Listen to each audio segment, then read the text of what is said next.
ça na pasteur mon côté aleka ke na bandimi na bozui na nyonso.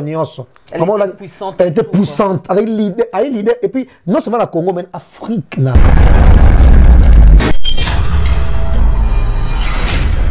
et si faut que loba mambo pasteur Moïse Mbia salaki na loba ke o salaki normalement et alors que c'est des fleurs parce que ba luki na mabe d'après autre zela.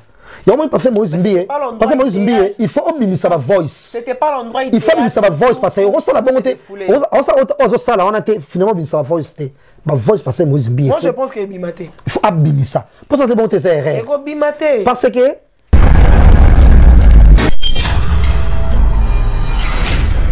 c'est Moïse Mbia, lui, il a ma tête. Il a à gauche, droite, il a un téléphone. Bah, oui, il a 4 églises. Des fois, ça fait mal. Non, moi, je pense que c'est normal. C'est l'idole. Moi, je pense que c'est normal. Qu'est-ce que c'est normal? C'est très normal. À ce moment, ma tête. Et il est.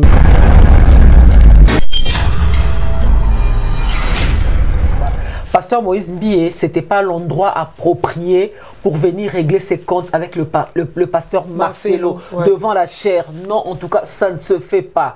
Cher Wana, ils répondent à la parole de Dieu, oh, ils allaient sacrés. Cher, ils n'ont pas savoir qu'on régler ma quantité. C'est vrai que l'homme a dit Moïse Mbie au sentir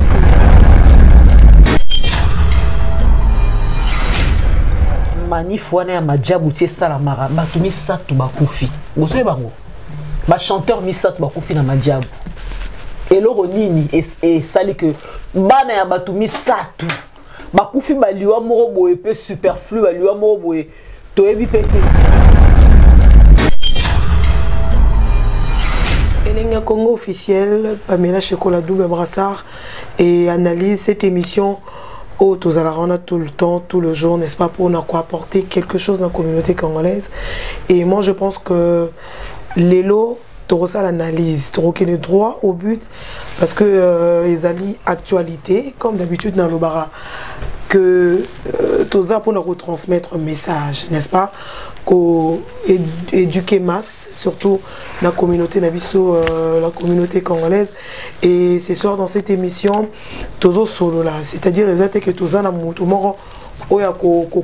bien que on doit être professionnel dans le sens que il faut annoncer ça là comme d'habitude qu'au Talissa Batou Nino Tokoloba Lelo tous on a 2 sujets je crois 3 et je suis avec mes confrères avec mon confrère Jazz Kavoulou et ma consoeur Marlène Kassanga tous anaïe na plateau n'est-ce pas il y a Elenga Congo officiel n'est-ce pas tout ça l'analyse discuter ensemble avec vous et normalement fait tout ça là en direct mais il s'est fait que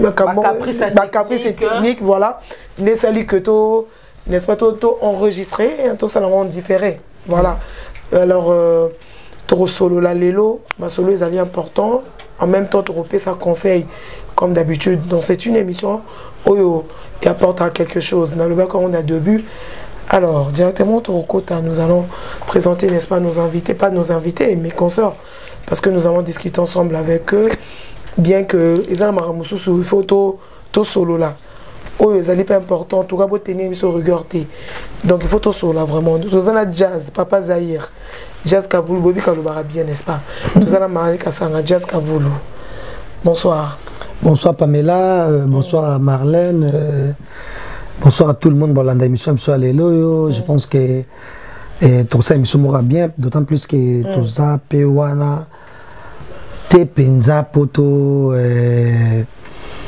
juger bateau mais tout ça point de vue réfléchi sur bateau tant trop bien bongo ba célébrité et bateau trop ba qui bazaneti ba modèle par exemple il y a société et voilà quoi donc ça nous fait plaisir de revoir yo Pamela Chekola et puis Marlène Kassanga voilà leader. Bonsoir Pamela Chekola, double brassard.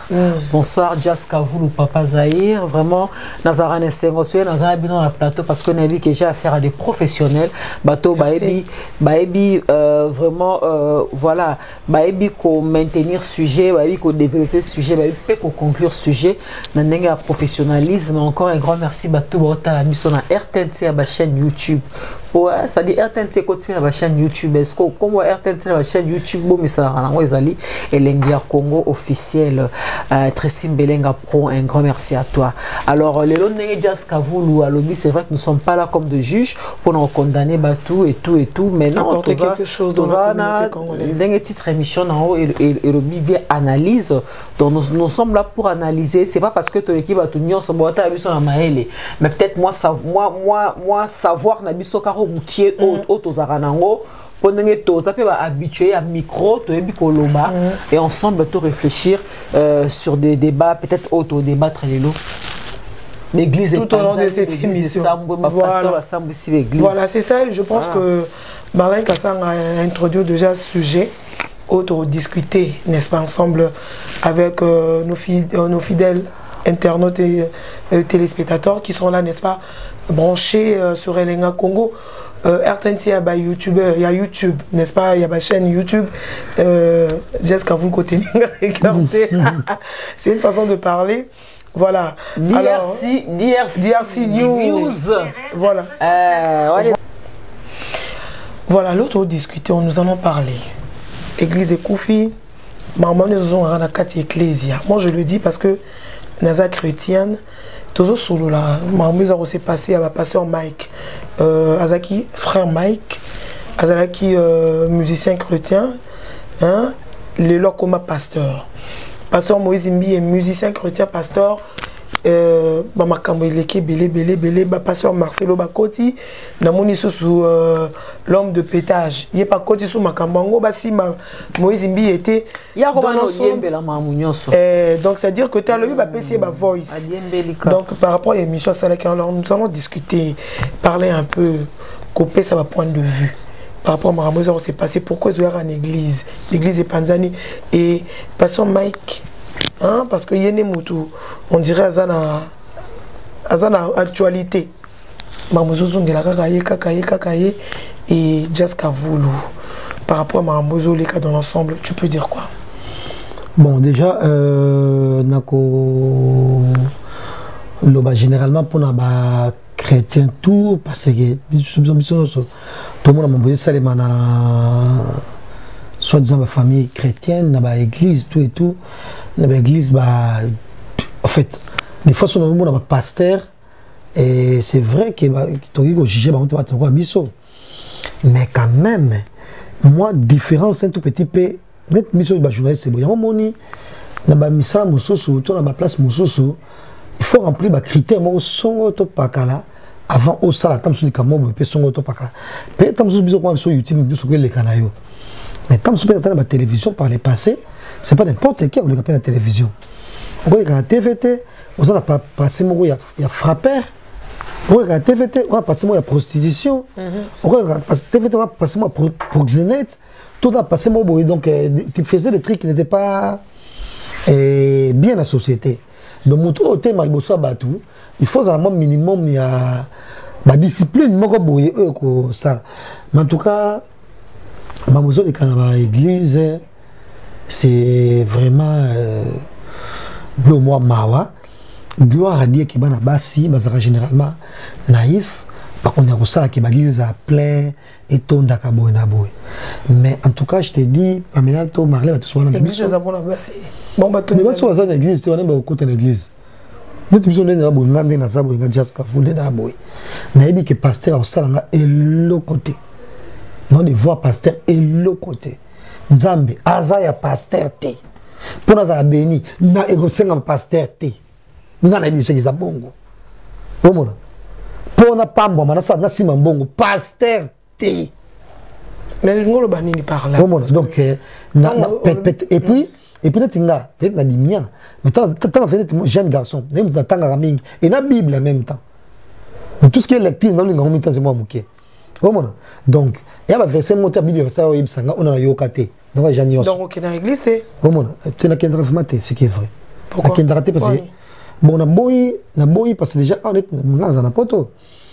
On a catholique, déjà des natifs, quoi, donc, à moi, on a catholique. Mais on peut l'église, on peut tout ça, ça qu'il faut qu'il y ait des choses qui étaient un problème. Mais l'église, on va s'amener généralement, on va roi. Oh, bah, moi, utiliser la Bible, quand même, une Bible, bango ba bien ko le kaneti biso bala na ba église ça va veiller o mindela ça veiller ta jour mon côté donc au Québec l'église bon était parce que na boy na comme si chambre Kéri par exemple na boy que église pour pas motonganga comment ba to ménager tam sous fiction point de vue na yo tes point de vue non ba na ko kende nanga te na boy ba ménager fiction la réalité nanga comment en gros na ko kende nanga ti na église mais tu crois en Dieu quand même mais je crois en Dieu je suis croyant. Non, on est croyant. Croyant, mais on est croyant. Croyant, mais pratiquant. On est croyant. Je suis croyant pratiquant. Je suis croyant pratiquant. Par le passé, on est pro-chrétien. Mais moi, c'est croyant. Parce que déjà, avec tout ce qui se passe dans le monde, tout le monde est à Bongo. Donc, ma pasteur, tout ça, n'importe quoi. L'église n'importe quoi. Et la guerre, partout dans le monde. Et ça, c'est pas normal. Or, biso quand même, peuple africain, biso noir. Tout ça dans l'église, mon côté, oh, il y a ma casse, oh, unir, biso to, prophète, mon songo, pas kala. Comment on est au Kabola? Mais or, bah, juif, bah, ça, Jésus-Christ, na bango. Et bah, indien. Baza ba Bouddha na bango ba chinois za ba biloko na bango ba islam ba na Mahomet na bango mais biso africains on est perdu donc c'est-à-dire non tout ça qu'est-ce que nous on a ba la biso Jésus Christ na fimbu na robeta kokata maboko on a trop kota on est trop mosala débat tout ça sujet la biso tozo solo la autre za a par rapport il y a marambo ils ont aussi passé voilà marambo c'est passé il y a ba église congolais marambo c'est passé leadership moko boy engé salema parce que tout le monde le sait mutazaki mukonzi na bango tout on gérer bango bien on occuper bango te mutazaki nzambe na bango tout ya maman Olangi maman Olangi de son vivant, tant que vivante, maman Olangi, ils ont un pasteur, mon côté, ah bah maman Olangi, ah tu, petit bien pour éviter. Nous on est allé BS, na bango, t'as Nzambe, na bango, dans la prêtresse, t'as dit le colo. Non mais il y avait dit Nabala qui était là, bah où t'as pas. Toi ma période à maman Olangi. Maman Olangi a fait koufa. Ils ont un pasteur, mon côté, à l'écart qui est Nabandimi, Nabozui, na nyonso. Elle était puissante. Elle était puissante, avec l'idée. Et puis, non seulement la Congo, mais l'Afrique. Donc, on dit ministère, partout éparpillé. Je confirme rien, Marlène, comme ça, qui c'est tout et tout. Mais les météos, on est sacrés. Commune, Marlène Kassanga. Toujours solo la les météos, on est sacrés commune, les météos. On a dit que on a planté l'église. Depuis on a Koufa. L'église, oui. Mais Mouta Tika n'a metté wana vanza prêtre. Leader, c'est Moïse Mbiye. Moïse Mbiye est de nos jours partout. Il y a aussi le pasteur Marcelo qui est là. Marcelo dans le niveau. Marcelo, il y a l'église des Astar. Pasteur Léopold Moutombo à l'équipe Moïse Mbiye na bandimi. Est-ce que tu le sais? Moïse Mbiye à l'équipe na visibilité. Bon, Moïse Mbiye, il est à la fois chantre, il y a succès. Pour la minute, la musique, comment la musique, tu fais Patrice Aïe ma casse, Matou Sama ma casse, Deningo ma casse, Frère Blaise Saki ma casse. Mais minute, tu ah ouais, oublie Deningo. Deningo. La minute, la musique, en Zambé, en tout cas, musique en Zambé, depuis Sama Koufa. Et comment. Comment on a dit que oyoki ka eleki oyoki côté bimi koto mais muto atikala mako sa bwaki banzembo et ningisa c'est Moïse Mbiye et bataki ko ningisa po ningisa même ya suka bwaki il y a la sœur Laure aussi azawana sœur Laure Azali tozo yo nozo ba mission chrétienne sœur Laure Azali pasteur de Ningonde Aza toujours en vie Moïse Matuta Azali Patrice Mtsoko Azali to ba oya tikali net na minute yo soka bwaki aningisi c'est Moïse Mbiye ko to ça il est tout c'est ça c'est Lombango Moïse Mbiye a chantre chrétien a et bon, Mike peut Azali, mais Moïse Mbiye qui surtout la vérité. Je ne suis pas son ami en tout cas moi. Je ne suis pas son ami. Moïse Mbiye, tu as 40 ans, tu as 5 ans, on a bandi, la musique n'est pas 2006 ou on a 4 ans. On ne sait pas comment Moïse Mbiye, c'est la méga star qu'il est devenu là. Je n'ai pas son numéro. Dans le monument RTL, je suis les gars. Mais en gros, on a un contact n'a été. Numéro là plus 90 wana. Numéro ba RTL kana. Jazoebi et là mon frère Patrice Aemba confusion. Au biti ma confusion à faire Patrice. Alors j'ai cherché le monde, je l'ai trouvé dans l'église et l'église je l'ai trouvé dans le monde. C'est ce que nous sommes en train de vivre à l'instant.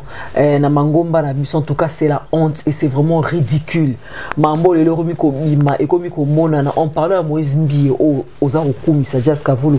Moi je vais pas aller sur le dos de la cuillère, je vais aller droit au but. Franchement Moïse Mbié hier il m'a beaucoup déçu. Moïse Mbié na ozokumi sawana. Il m'a beaucoup déçu. Ma propos à Ténac, n'habite l'homme à préparer qui prédication à Rotéa. Déjà nous y avons un finga pasteur Marcelo Melara Bombé. Et moi je me pose la question de savoir Moïse Mbié, avec tout le respect que je te dois, déjà il y a un fini pasteur Marcelo Melara Bombé. C'est que dimanche au Mela qui Bombé, et en tu n'as pas eu le temps de préparer ta prédication. Mais somme bien Melara Bombé c'est insulté. Non mais c'est un pasteur quand même. Mais non, il faut soit Melara Bombé pour de vrai. Ah ça la preuve quand même. Non, bien on peut vous en la preuve. En tout cas, moi, je ne suis pas là pour défendre Moïse Mbié, en tout cas. Mais, ce sont des gens comme vous et moi. Bien sûr. On ne pas défendre et puis, on ne va pas oublier le modèle de Jésus-Christ. Et Jésus-Christ, le premier miracle à Salah, les années. Le premier miracle à Jésus-Christ, c'est ah bon, on a mal na vie, non. Fait en langue. Pour dire, même pour Jésus-Christ de lui-même, et normalement, on a pas fait crime. Donc, si tu pasteur à Melara Bombé, toi, mais la table sur le mot, ça moi bien. Pour moi, ils appellent normal. Mais Bombé, on est à moquerie. Bombé, franchement, c'est moqué que ça la Melara. Non, déjà. Ça fait honte quand même. Déjà. Pasteur. Déjà, moi, je pense que si faut qu'on le pasteur, Moïse Mbié à Salaki, normalement, et alors que c'est des fleurs, parce que c'est ma baie. D'après autre chose là. Il y a un passer Moïse Mbié. Parce que Moïse Mbié, il faut obéir sa voice. C'était pas l'endroit idéal. Il faut obéir sa voice parce que on ça la bonté. On a été finalement obéir sa voice. Ma voice parce que Moïse Mbié. Moi je pense qu'il est bimaté. Il faut abîmer ça. Pour ça c'est bon c'est erreur. Il est bimaté. Parce que sa voice. Et bimaté. Parce que ça regarde et on va rappeler. On va rappeler tous en incroyable famille Kardashian. Toi chez la Kudu à Kasongo. Que moi naza abimi docteur en Afrique du Sud ba collection la chaîne là-bas moi j'ai des pommes de terre ba collection la chaîne on a incroyable famille Kardashian non c'était bêté les places au faut qu'il otea otea nzambe ce qui est pour de vrai on souhaiter vie dans privé on ba tant que l'église des arbres te bele ba kuta mon père grave koleka oh yo kuta nango peut-être ça peut espace ba on te tant sur dimanche pas continuer na ye tu es passé aux yeux sur la moto de là ça va pas. Peut-être qu'il faut que l'espace monte sous tous les mardis, que chaque week-end, déjà que YouTube, pour la chaîne YouTube. Au vendredi, au pandit teke, dans le cas. Mais non, on enseignement à dimanche. C'est ça, Jazz. Et pire encore, on a dit, amen. Eh, bon, c'est ça. Vous êtes ridicule. Ça, c'est vrai. Mais d'après ma rumeur, tout autre, oui, parce qu'on confirmerait tout sur la voice. Mais ce qui m'a déjà dit, c'est parce que Moïse Mbié en a raison. Et moi je dirais que Jazz, tu es dans le même ordre d'idée que moi, Pasteur Moïse Mbié, c'était pas l'endroit approprié pour venir régler ses comptes avec le pasteur Marcelo devant la chair. Non, en tout cas, ça ne se fait pas. Cher Wana, ils répondent à la parole de Dieu, oh, ils allaient sacré. Cher, ils n'ont pas savoir qu'on règle ma quantité. C'est vrai que l'homme dit Moïse Mbié, au sentir qu'il était vraiment. Il était vraiment touché, quoi. Il s'est vraiment senti touché par rapport à trahison au Marcelo à Salaki. Papa, Moïse Mbié, on a la peine à ma page Facebook, à ma chaîne YouTube naie, à aucun peu on la chaîne YouTube naie à dénoncer, à dénoncer. Problème qui dit à vendre, yom to banana mo la question passe. Problème qui dit vendre Vanda tout ma question. Oui, mais pas devant la chair n'existe. Pas devant la chair, mais la bonne nouvelle, c'est que et l'autre comme c'est un par rapport à propos. Il y a pas Moïse Mbié parce que tu es se contredire même c'est au début que tu as apporté quelque chose, n'est-ce pas, par rapport de faire analyse par rapport à ma camoise les toile parce que Moïse Mbié lui ngana mona ma tété ngana kenda gauche droite tenga sur no benga na téléphone bah ouais na quatre église des fois ça fait mal. Non moi je pense que c'est normal. C'est l'idolâtrie. Moi je pense que c'est normal. C'est très normal. À ce moment, ma tété. Et il est comme ça, hypocrite, en vérité, c'est normal. Même Jésus-Christ, même Jésus-Christ, soit un modèle na bango, na kata église, na bango, na kata église, na nani, panza ki bango. Donc bref, abim ça bitumba. Mais tokozonga nanu na tokozonga nanu li solo te bat panza ki libanda. Ba comment ikoteka na kata église, na kata temple. Juste à penser que ma pigeon tout. Si moi les a rapporté na mama ki matete. Yo télémi aux autres au fond la Bible. On lingo prêcher la parole. Mais avec ça ma matete, c'est un problème. C'est pour dire que ma tête c'est pas l'endroit. Non, non, c'était pas l'endroit, c'était le biango déjà. C'était le biango. Tu m'appelles Moïse Mbi et peso ba pété. Au monde. Yo obtenu tout à l'heure papa passer le pauvre Mutombo. Qui a ça sur une dernière l'équipe na bandimi. Mais soit chez Moïse Mbi ba télémi le pauvre Mutombo, soit ben le pauvre Mutombo, mais Moïse Mbi. Moïse Mbi bo se légité. Moïse Mbi minute. Donc, à un niveau, maman, on l'a invité. C'est qui est vrai. À un niveau, maman, on l'a invité. Mais moi, je me à mata likolo. Likolo. D'après ma rime Toyoki, maman, c'est comme les bisso. Toi, j'ai battuté. Pasteur Marcelo. Marcelo, par mon gars, fait trop. Marcelo, au début, j'ai suivi ses prédications. C'était très bien. En moi, ma prédication, pourquoi? Pasteur Marcelo. Chose honnête, pas aux alliés. Maman, bon, c'est bello, soit. Bah tu veux la tenir ma code pour ton église ma bonne boya ton poteau. Votre poteau doit savoir, votre poteau sera faible maman Nzambe quand tu ça ça. Bah ta poteau tout OK musika pasteur Marcelo a finga qui église catholique. Alors l'église catholique est quoi nini? L'église catholique est une salle d'attente pour aller en enfer. En enfer. À fin église catholique, mais Léon a ton avant une émission qui Denis les vieux pétages. Quand il était dans ses pétages, à sa émission lobby, pasteur Marcelo a kenda rodé femme bon on a banque y a catholique. Pas ton église naïe. Quand église catholique il y a zo finga wana, ils a salle d'attente pour aller en enfer. Maman Denis a kenda rodé femme bon na banque à catholique. Donc il s'est contredit lui-même. Franchement, net ngama pasteur Marcelo alim sanga na sepela na été. Parce que azaba oui parce que azaba en fait, ma prédication moko très blessante et blessable. Mais non mais il y a terre bon, il y a azana femme. Non avant azaki bongo. Avant n'était pas comme ça quand il n'était pas connu. Laisse-moi te dire que même là, Ngatias Kavulo, nous sur YouTube de ce succès fa passer Marcelo. Bah oui. Toi c'est bien YouTube en 2013 passer Marcelo. Bien.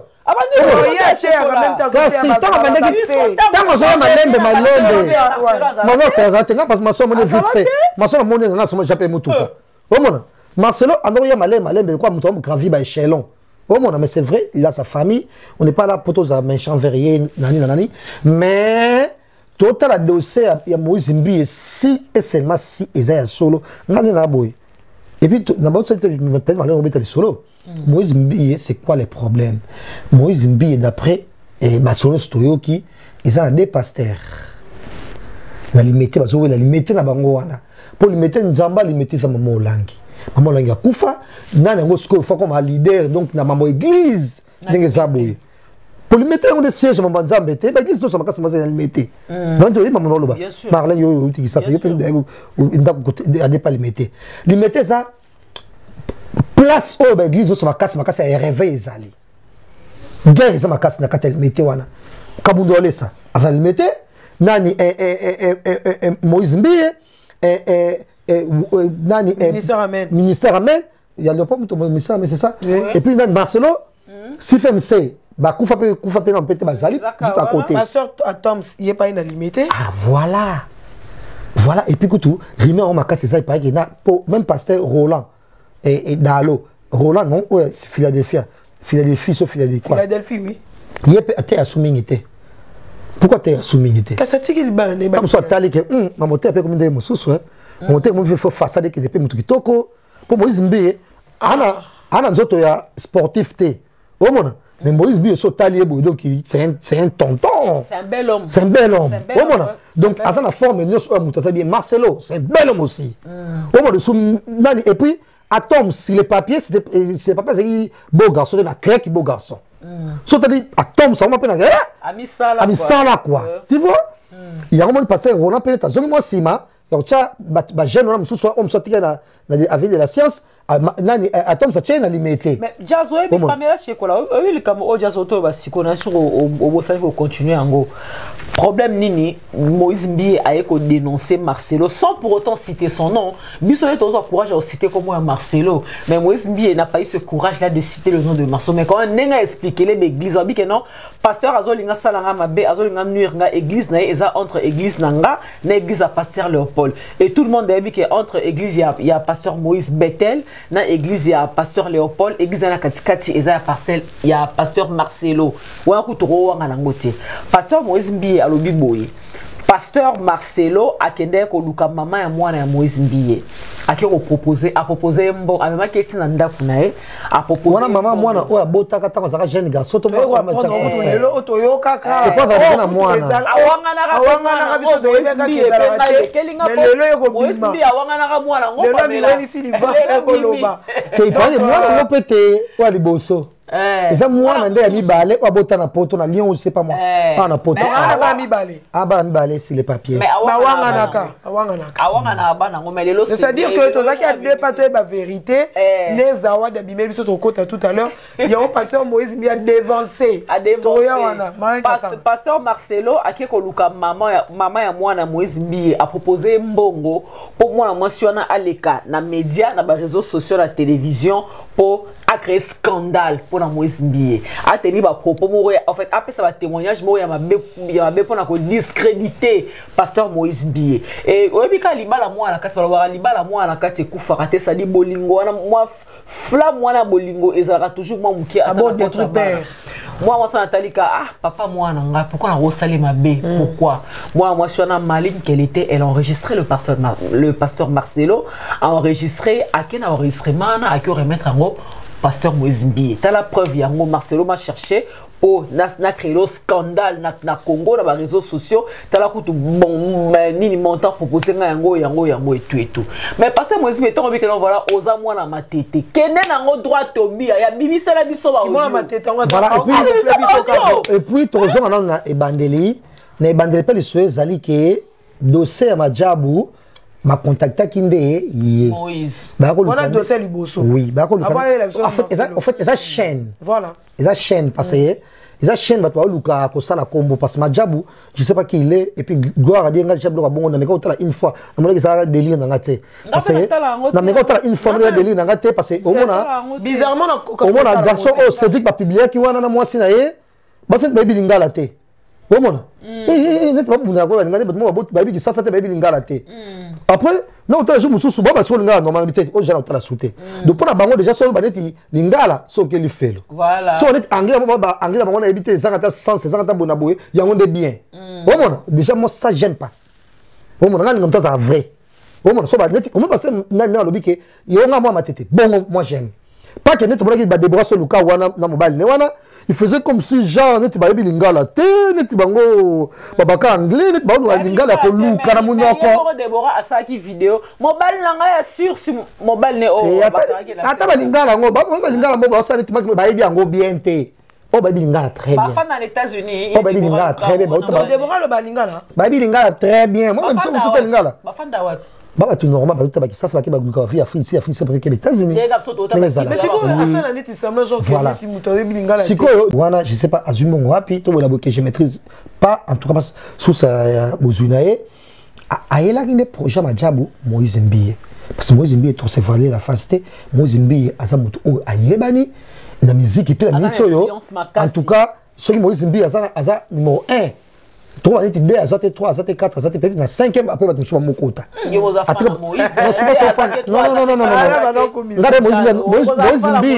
Moïse Mbiye andoko sepena biso 14 ça émission ba Vincent quand on critiquer célibat na ye o mona atiki bino alinga biso bref biso mpanzi ba malinga ba hypocrite donc ba jeune sont hypocrite comme so tata biso ba poto ba kina ba kamba photo nani na ba mona bango bien biso ça ba sujet ba linga biso te na biso linga na pété déjà n'a pas très facile dans la vie nanga na la kalo sama desu o mona biliela moi ça mazana on a ngoto et puis dans ma vie j'aime être erré c'est tout nanga zaka erré na poste comme mbongo quoi Marlène na ta balancer non non non non ça c'est pas il y a pas de délire dans la tête ça on a mbongo naturellement mais ça na ça mbongo ni pour quoi mbongo non ça c'est pas moi jamais terré c'est tout na za na erré te na ponga pas dans l'ombre de mutoka na za l'ombre de pour ça la bimba se fait tonga tant le caché na fête soit ko différent ningisa ningisi zaye na ningisi zaye ce qui est vrai changa na ningisa kaka mais j'aime être erré toujours dans majabu baluka pasteur Moïse Mbiye et atali planning nae na mamutu fa sala na ba église pour faut qu'on voyager na majabu amoni akokate Moïse Mbiye mta jira ki bango Mike Kalambai wana sweza ali raison o pesi mais eza o ngana zana ngote ngapi na raison mususu Moïse Mbiye boya ki majabu bon atana to bika si jira bango Mike Kalambai ya zo ba par rapport ya o Moïse Mbiye lobaki na liboso église te ndenge to ki pas facile ya pas lobaki te parce que Moïse Mbiye pe muso lobi pe bien pété ngapi na ba source nanga abiso to bana ma média pe kala et pas Moïse Mbiye to ba source et pas nani ya Mike Kalambai to ba source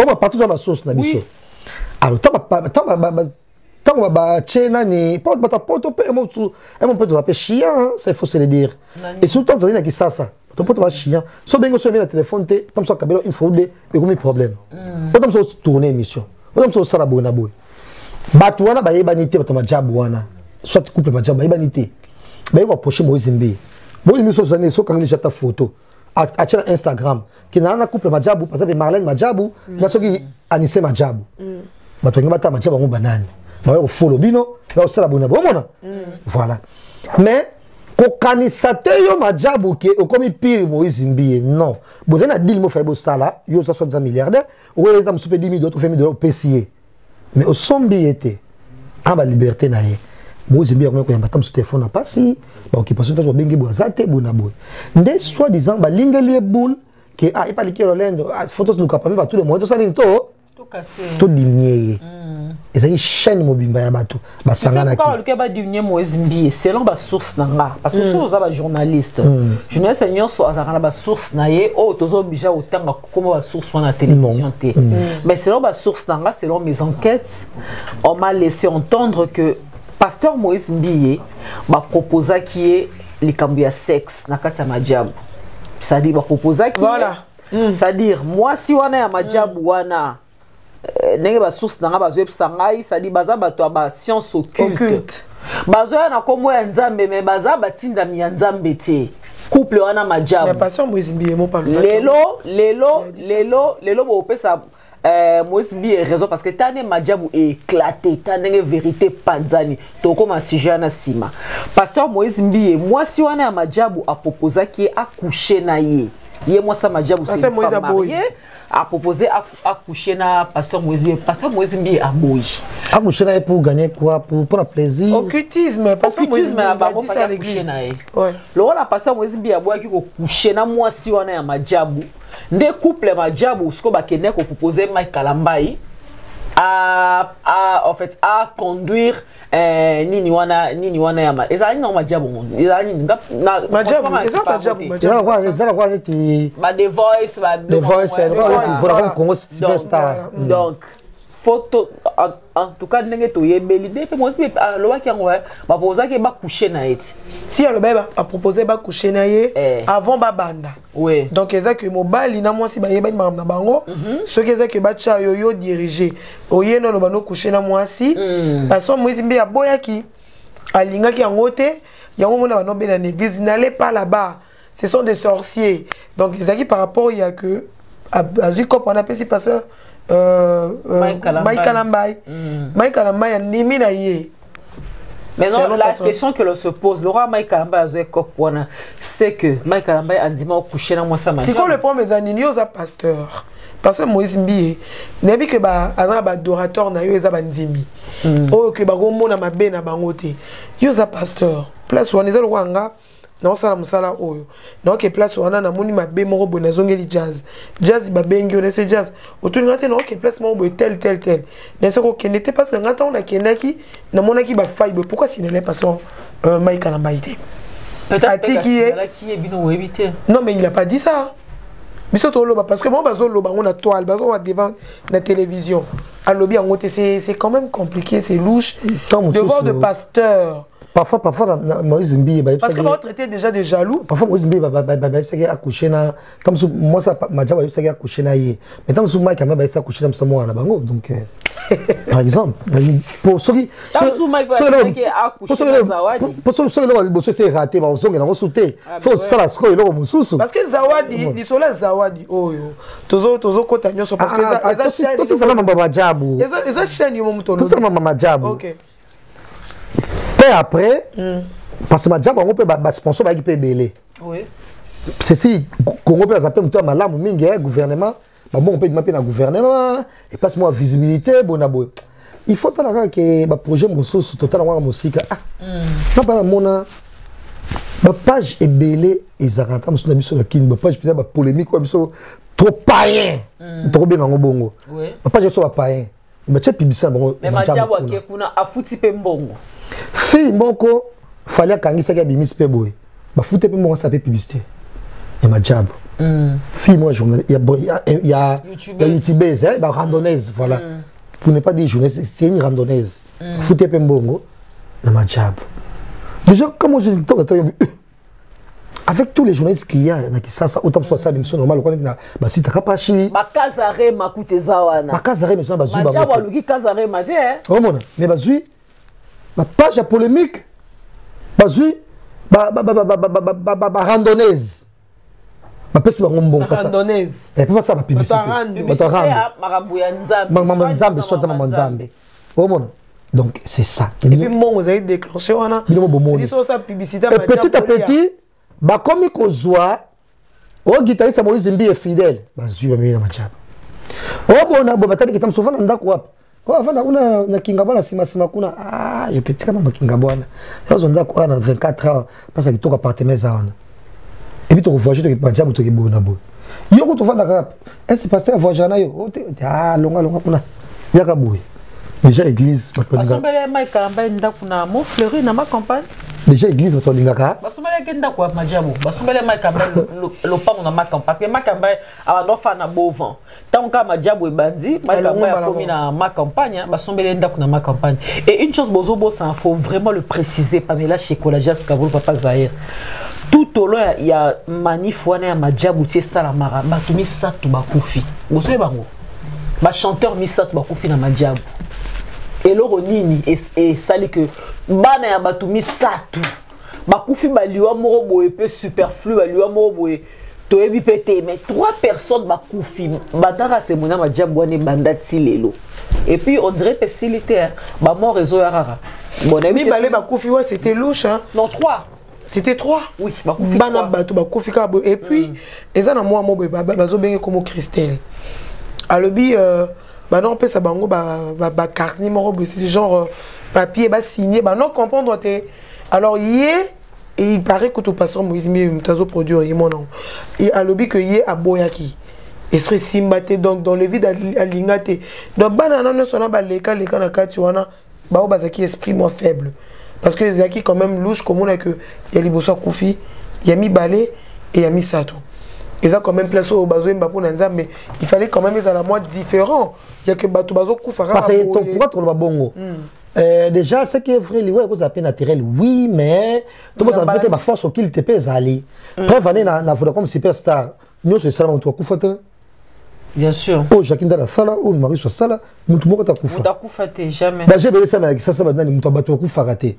comment ya bino bato entre guillemets bato qui on a évangile quelle coïncidence batumi sato mi sato bazu koufi frère Moïse Mbi aza mutu moko oyo mamoselemeli tamsu naturellement je sais pas tamsu pas simba bakisi mais c'est quoi faut on dire mangoke quand même quelque part vie succès na il est combattu Marlène on va te passer le pomme to balika na ba tout là ba tu passer le to mutombo awa parce que bonne quand ça fait un bail voilà tamsu on s'appelle le vite fait mais moi je suis maman boy les gars toi pas moi même toi tu vas sonner ka futa ba petite fille auto ça bosso na ngabo tam so ba sonner ka sonner ka futa te il va fait que mukuna te toi ba rola dans l'hôtel mais sortir Moïse Mbi tout le monde Moïse même il a quoi faire, a quoi fali, a quoi héritier. Baloba muto wa kwa bane ba kofi. Comment? Te, Moïse pas quoi ba kofi na minito. C'est comme Moïse mbi comment? Et puis surtout t'as la paix source. Tant que pas dossier ba Eliane tout ça. Et j'ai eu une musique. Oh, même Madjab muta financé Eliane pour na à traduire na justice. Eliane le bac en haut, c'était ça? Bah ouais, maman Eliane a le bac en haut mais ba sur ses alliés. Ba sur ses alliés. Non, mes amis, certaines discrétions nous ont laissé entendre que Madjab va financer parce que Eliane on a Azane loté. Azane loté, ana mbongoté, ana loté. Tu comprenez que tu as télémarabout, malamoro. A compose va avion au Québec, à Cameroun, à Dubaï, azumbo on a. C'est Madjab qui dit. Donc tu vas faire na film, on va pas renouer. Moïse. Primaire. Parce que Moïse a beau qui couché, il faut le rappeler toujours dans cette émission. Balingi va détruire Moïse parce que Moïse a beau qui couché dans moi si à Madjab. Lui-même Moïse a dit ça. Et puis tu rappelles tout votre la biso Moïse Mbiye d'après ma source Marcelo a tiré le canet il banga le colo boy donc et à la Tibère. Mais pas que chaîne pour la nuire va passer belé. Madjab wana kaka. Et donc Madjabou Marcelo Batana Kati, entre guillemets, trop bapé quand on va dans l'eau parce qu'on va affronter Moïse Mbi Bachelier et Nani et Atoms. En tout cas, pour la passer Roland, je pense pas. Il mettait ça, il y a Moïse Mbi était, il mettait ça sur commune. Ah, tu veux le battre? Bah oui. Laisse-moi te dire que il y a un fanatique de l'église. Mais tu sais que non mais photo ça la analyse tout le bas pour tu vas bien que ça rumeur il y a un pasteur Moïse Mbi quand c'est son ba côté d'une service ba audio bimate audio bimate et kobi moi et pas bien yoka mututé azut lingala mona ndo ba non mais koloba audio à part nous Marlène Kassanga à part nous qui pasteur toi ba congolais ba to ba grimace pasteur Moïse Mbi enregistré pasteur Marcelo voice wana et bimité mais il y a déjà le bakena na voice Moïse Mbi était enregistré qui maman moi na ye mais yem dans un non parce que le Moïse Mbi est pas enregistré qui te ya le billet non maman moi na yem enregistré mais c'est rien nga leki na télé comme Moïse a quelque chose Marcelo mais problème ni ngana yo bona boy mandi ko solat na ko solat pe Moïse Mbi pas enregistré habité voilà place de Marcelo ba ki non wana tu mamba ba si on tu rien ngape na sona ex na kuta ka don pa kumbe la katilo na ex ne moko boy na ex ya batoka na ka Marcelo Moïse Mbi abi mana ex Marcelo beta di solo beta di solo ke ngape ko tu ex na nga moko boy pe tout ça tilelo to toka na biso Moïse na ko bien ça biso na kuzu ne za la kaka non ça le bongo point ngoko lo kuta moi ça nani ya moi ça Moïse Sali et maman moi Moïse Sali et que à kosi abise que non nga kutu extrêmement peu beaucoup même dans ba na extrêmement bébé na ki paquet na préparation na mais to tokana biso ka petit lelo ba peut-être vous avez des problèmes de mona yo so bina moi so o bobutani mona so bimana eta so na kuzo vous avez des problèmes te nzo ya enregistrer. Tout c'est là-bas audio. Donc, si t'es garçon là, si vraiment t'es garçon là, Moïse Mbi, si t'es garçon, le bas là, ivoirien, bimi c'est la bisoba audio comme ça. To on analyse au solo là. Bon, on a marmot dans zoloba et on bimarate. Pour passer Moïse Mbi te rappeler tout ce que tu as biso.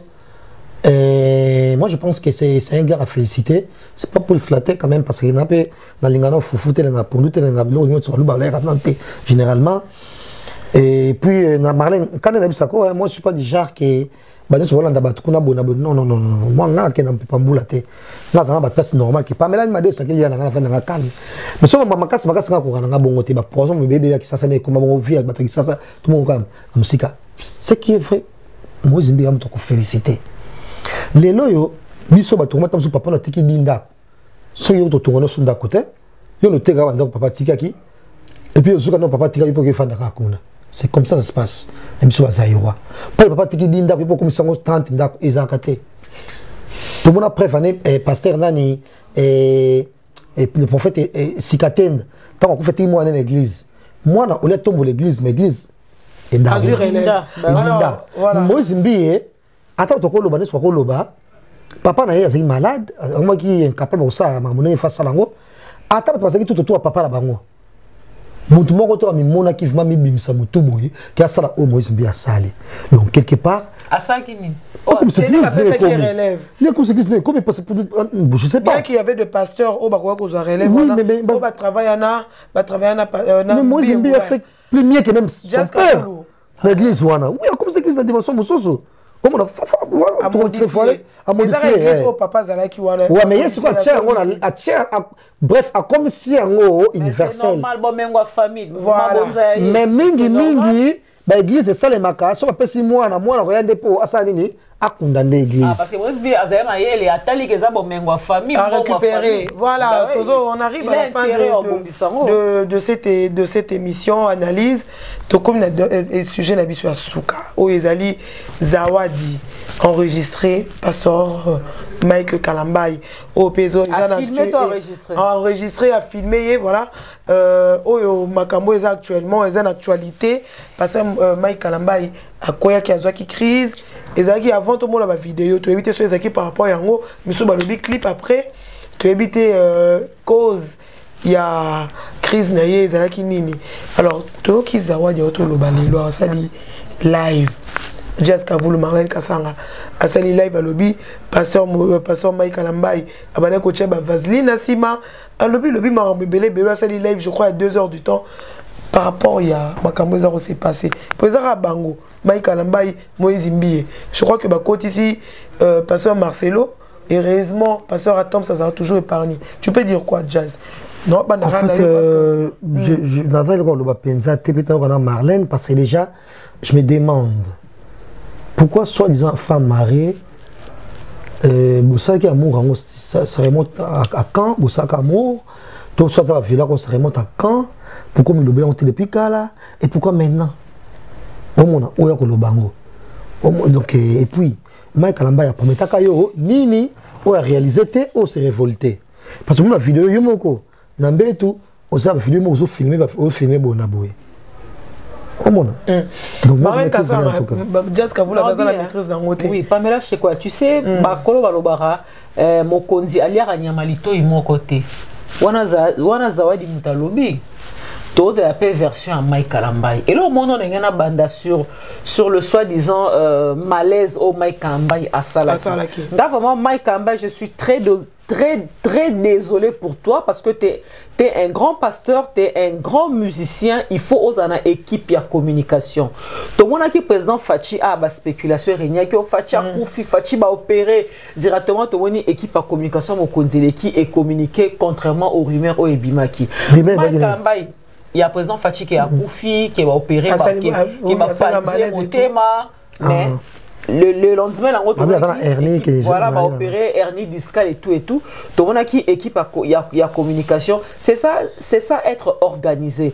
Mike Kambé, à l'écatron, à Teva Ganga, il est organisé. En tout cas, franchement, aujourd'hui, moi j'ai déduit que Mike Kalamba n'est pas organisé. Pourquoi il est mal organisé? Il n'est pas organisé. Pourquoi? Parce que na statut naïe, il faut avoir une équipe de communication, d'accord?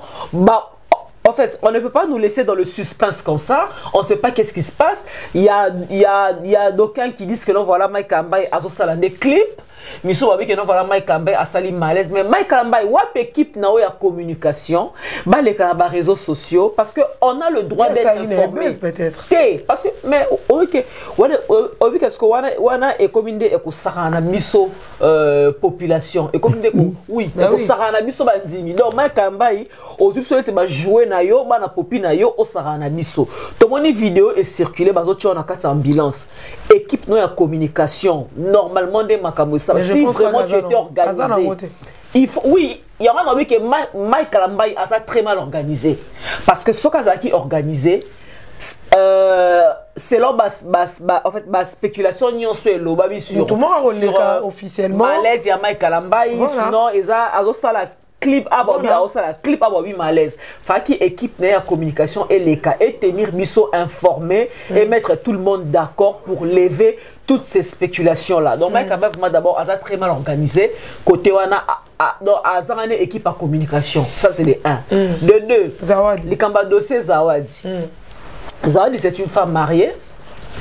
oui qui nga vraiment nazo kamwa ça dit kindumba elongwe na biso ba célibataire ba oyo et puis elle n'a pas honte vraiment kindumba elongwe na biso ba célibataire ba oyo kindumba comme na basi ya mabala. En tout cas, mon kilo comme na souka, Pamela Chikola. Juste comme je dis la vérité. Mon kilo comme na souka. Bon non. Donc il nous ça veut dire. Moi si elle pas là, azo ça fait courage fait aleka à témoigner on kutu, ala lenga 3 fois la sima a chaki vaseline. Mais banda kala wana balala au 3 fois. Ozala ki wapi pour la dénoncer. Soya lenga vaseline. Ozala ki wapi pour la porter Mike Kalamba il plainte, banda ba kota vaseline na sima wana. Ozala wapi pour la porter Mike Kalamba il plainte. Mobali na yo vraiment si vraiment il est ton mari légitime à balayo à Pesambongo. Mais pourquoi de porter plainte parce que ça pourquoi que non porter plainte c'est parce que moi ça lobby que ayemi saki mobali na ye et puis asenga ki pardon. Donc toi si après 3 fois mobala kangi maboko pe afandi na ye. Maton n'habitez pas mais les chocolat kindumba et le moins là-bas célibataire et comme na basa ba. En tout cas là sincèrement non c'est du mensonge. Moi je pense que il faut des fois mettre des choses au clair. Tozabato ba ne tozarabo tozabazo baté biso to européen sa ba opinion na biso mais toye pour na robomate ko bebisate par rapport ya cas ya pasteur Mike Kalamba. Moi je pense que ça na batu biso bazo luka succès. Et je pense pas que la meuf a bala. C'est moi qui a bala. Non, elle a mis ça. Pardon, après 3 fois. Après 3 fois, bah abuser. Si na mobali yango pe wana o ba ke no senge pardon. Il n'est même pas allé porter plainte parce qu'on a violenté sa femme, on a violé sa femme. Bah sali moi snaye 3 fois na sima bakoti vaseline. Tam sukutu mobali wana tam sukutu yekut namkutu. Non yekut namkutu. Asala moi snaye na simate mais soit disant Mike Kalamba asali moi snaye na sima koti valise. Bokepe ko porter plainte té na mobali na moisi. Ezalo. Et puis on sait la vidéo. Mais comment faut porter plainte sur c'est entre des adultes consentants? Non mais là qui va violer. Et puis elle n'a pas honte. Elle va violer une femme mariée. Et puis elle va violer 3 fois. Moi je sais pas en tout cas. Pour ça on a un rapport sexuel sans son consentement. Franchement en tout cas moi je maîtrise rien en tout cas moi ma fille. Ma fille bon baba prostituée et voilà. C'est une prostituée. On maîtriser sur la bonté sur la minute. Ce qui filme, ce qui zawadi mo na minute, comme si j'ai tout mettre sur na yebiso ta minene boy. Tout le soir film autant monsieur en Dumba en Australie. Moi je parle en tout cas. En fait, c'est pour la fois Mike Azawana. Oui, c'est comme un grand dans la musique et tout. Voilà. Bon, je sais pas les goûts et les couleurs en tout cas hein, parce que fille déjà en Australie bon on peut ça. Surtout battre ma solam bon. Na moni peu artificiel en tout cas. Montar ba photo na et même et le belnae est cohérent tenant que tu sur finalement ça ça bolobaka tu vas faire à Paris balobaka et le belnae je maîtrise pas on dirait donc bref Mexico yo ça dans une tous ma job faire ma job c'est ça oui on appelle la maîtrise ma job ça l'album naé ma job on qui peut la monter ma job on qui peut la femme mariée va contre ma job c'est le moi jeune talent je sais pas en tout cas. Bah femme et bon ça m'embrouille parce que marié moi ça pasteur on a vu ça en Belgique pasteur pasteur il va autoriser qui sans m'embrouille à kende kokota na majabu na concours wana ya majabu na aventure alors bengo aventure wana ya majabu mais moi si wana soki zawadi wana en tout cas na zo côté ya frère Mike mais moi je mets sa parole en doute même quand il parle tu sens qu'il y a des mensonges ça ça c'est quoi ça il mo liboso alobi viol après a changé oh non viol te na salaki yango ngamona OK plaisir c'est quoi vidéo osali yango pa ba chocolat asali yango a OK plaisir mais akobetela mobali na eli solo après asengi pardon attends on est où là comme tous on se mettre aussi message par rapport à Kaya pasteur Mike tondimi na biso yango te donc moi je pense que na royebi saba na nzambe nyonso o bota la biso bazana kati elenga Congo officiel bazota la biso RTNC il y a youtubeur il y a YouTube News il y a ma chaîne YouTube pour vous dire que tous à la remporter na maramunyo sauté voilà moi je pense que Zawadi au récit qu'on a eu pour 5 minutes Fatia dit qu'il y a une certaine Zawadi qui habite en Australie maman Olive habite moi en Australie Kabil habite moi en Australie. Tout le monde a compris la personnalité, il y a une Zawadi qui habite en Australie, qui est femme mariée, il y a des vergers à Nice, nanana. Oh mon, mais c'est très bizarre la façon dont on a succès franchement. Parce que les gens si réellement yo zaki non katam soupi biso tout et ça là on va tam sou dans beto bonavani et pas nga marla ko le katam sou a vite fait petam sou nga est fatigué a matin mo petam sou dans beto to vani pe boy pe ko fana nga la nga bona boy yo na limité et nga kama ngingi na drive yo ne buzene lo moté pour ça lo ezalaki fait la moitié tama et lo mo tana drogue mo tana na mai au final c'est takala façon de qu'on filmer tu vois que et puis vite fait qui alors abalé caméra vite fait et pas filmer à solo filmer du solo et moi ma kalamba il faut filmer du solo wata ben oui elle mutakala oui OK OK na photo nzima et alors kuta fi wana OK na dressing na ye on a kisi biso ba sous-vêtements na ye ba single na ba débardeur na ye ba tout ça na ye OK na faut la biso continuer nyonso poto ndima yo omona oza passer mukuna oza banzambi wa babongo dans la maman nyonso muta réussi 16 ans okat mami chibola oza arnaqueuse parce que et ça non peut le côté réussi ça poto mona frère Mike Kalamba il va remettre zo ka pa que ozo ça dépression yo ça dépression ngwana comme nous ça il on ça dépression ça toni on ça que on se suicider de toi il sang vite fait ni on ça on Eza et l'autre côté. Échanger au pays. Dépression aussi par rapport à Mambozo comme il a jazz. Deux fois aussi, Moutarosa. Ah, il fallait l'autre côté. Il y avait toujours Mike Kalamba. Mike Kalamba, tu m'as bêté. Moi, si il a créé les Mike Kalamba, tu m'as bêté. Tellement, tonton, quand tu as Bouzoba, même peu frère Mike, Koteni, il peut, Moïse Mbi, il peut regretter. Mais quand c'est au début, c'est un souvenir de Bossoana. Aux Zélandais, yoté. Tu es pour rien. Yo, ça, jeune. Autant, tu franchement, pas moi, on dit le Zali. Oh, moi, bon, le Zali.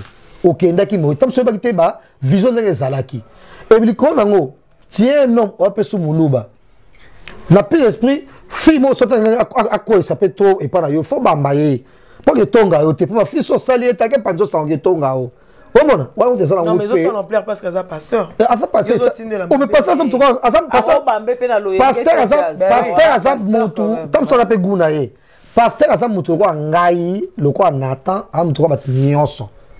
Oh mon pasteur bon na fait somno lelo so boyebité et ça batu mususu ce qui est vrai ba garçon mususu avant na moi sinaye a décona répéter bazali mais na biso bazairwa ba ta mususu 3%. On a filé la moi c'était pas balana a décona ta bouger ta bijal bandate 3%. Les restes ça va tenir so toi tu la même vie bible lobi tout excès des armabé. Oh mon, mais mon tout temps sous net nga bona marié tant sous na mona de connaître kamba la moko y a pas problème té moi ko ya de connaître sous ba moko c'est pas problème té mais so na comme tam sous na marié na moi moko na de connaître 20 fois moi de combien bi oh mon ko ça l'amour et ça moyen de communication ko ça l'amour et ça le moi et ma bête so ndenge ni ya moyen de communication donc zéro c'est ça donc va passer tout le monde dans la sasa wana ata ba ça me ki nzambe bazaka na bamakangu na ngoma bazikode baviangulaka nyonso te na bien 3% de basala yango te donc déjà c'est un faux sujet bino ba pasteur de bozaka na tamsomoni boye bo mena masanga te botike kobo mais yo pasteur to fana nda ku boye bacheli oliaka mingi wa koso bacheli bibu la fufu bacheli misuni le kutaba mbimba ozula toi aussi ça 3 soso wa le koso fait bébé les soum. Merci beaucoup Jazz. À la fin de cette émission, to comme il a sous Kamarin Kassama. Je vais conclure quoi. Et Kassama so pèse en fait, il y a ça concerne à frère Makamba. Frère Makamba est trop bon, trop couillon. L'équipe est gentil makasi. Frère Mike Kalamba, netinga Moïse Mbi non na mona été Mike Kalamba j'ai eu à le côtoyer 1 ou 2 fois. En tout cas, c'est un gars azara vraiment gentil. Très gentil. Azara simple. Alinga et puis yé akendara ko banda mutumbote. Netinga jo na kuta na ye. Nga kuna moye na musika na obudera.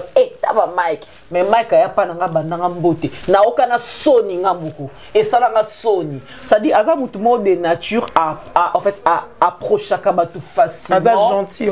Alinga tisser ma relation na batou et on dit peut-être qui gentillesse na et comme ko memela ye ba marambo ezanga tina za dalinga ça la buzz à ça li buzz na ye mais c'est quoi ça dit j'ai dit que ça te poser tu cherches à détruire le frère Mike Kalamba pour quel but au fait pour quelle fin pour gagner nini balani baza simano ba otinda o détruire frère Mike Kalamba et puis maman et le bien en Just Kavulu vidéo ana olaxeli biso et simbité fala ki ne vidéo ana olaxapso et tolomo ya frère Mike Kalamba et pourtant dit que oui au coucha qui naie on dit faki aux autres formation accélérée et pas mami Chibola on mami Chibola blora beta biso wana ya pasteur wana muluba wana Monique et Simbaki. Yo siko vidéo non ça dit ça ne prouve rien du tout. Tout le monde qui soit frère Mike T, tout le monde mutaka la frère Mike T, tout le monde qui frère Mike Alal, comme ça qui fatigué, Alal n'a tout yo profiter. Et puis vidéo est vite fait.